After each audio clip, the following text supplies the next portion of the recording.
sang le mo van ru ding do chua ta ke ruang mangin a thau tu ko dingi van boye mesia chu lei rama rak tum kwa ro har ngai ngai a siko Bethlehem lung ro la thun in a vai an ti an thei chiang lo van boy fa dot ve lo bang in le ko sik san dai an chi me riak la va de luane chia shi ne fa ma ni du lo in chi de mi mun an swa so in chung a thun in an pe ki cho ro kwang sung ma cho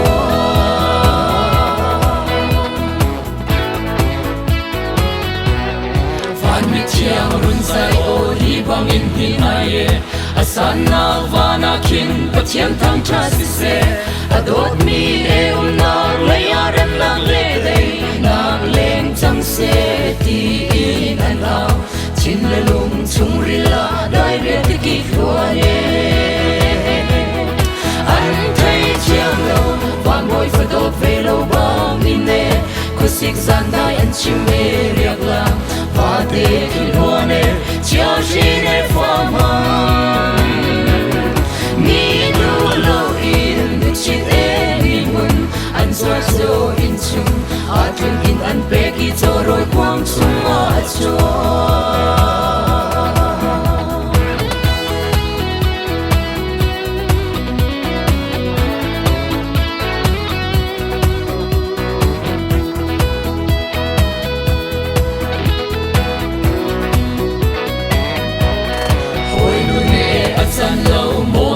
le run ruan ilo mu inwa mu hoi la ka hoi chem nu chi din kan tak sia apo mi al hom tu mang boy jisu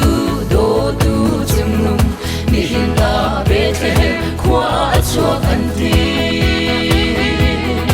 an thai chiang lo van boy fa dot ve lo bang in ne ko sik san dai an chim e riak lam va de ki luane chia shi ne fa ma ni du lo in chi e mi mun an so so in chung a thun in an pe ki cho roi kwang chung ma cho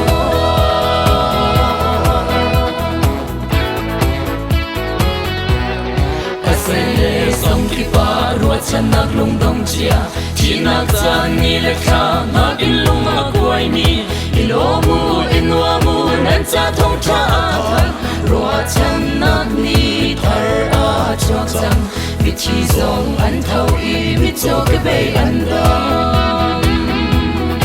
an thai chiang lo wa moi fa dot ve lo bang in ne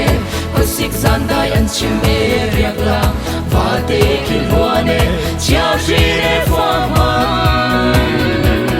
ni du lo in chi e mi mun an so cho in chung a thun in an pe ki cho roi kwang chung ma cho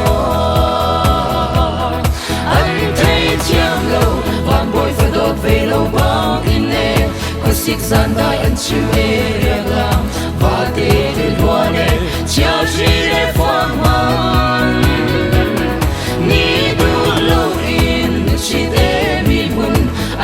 cho in chung a thun in an pe ki cho roi kwang chung ma cho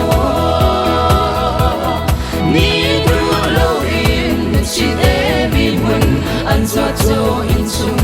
a thun in an pe ki cho roi kwang chung ma cho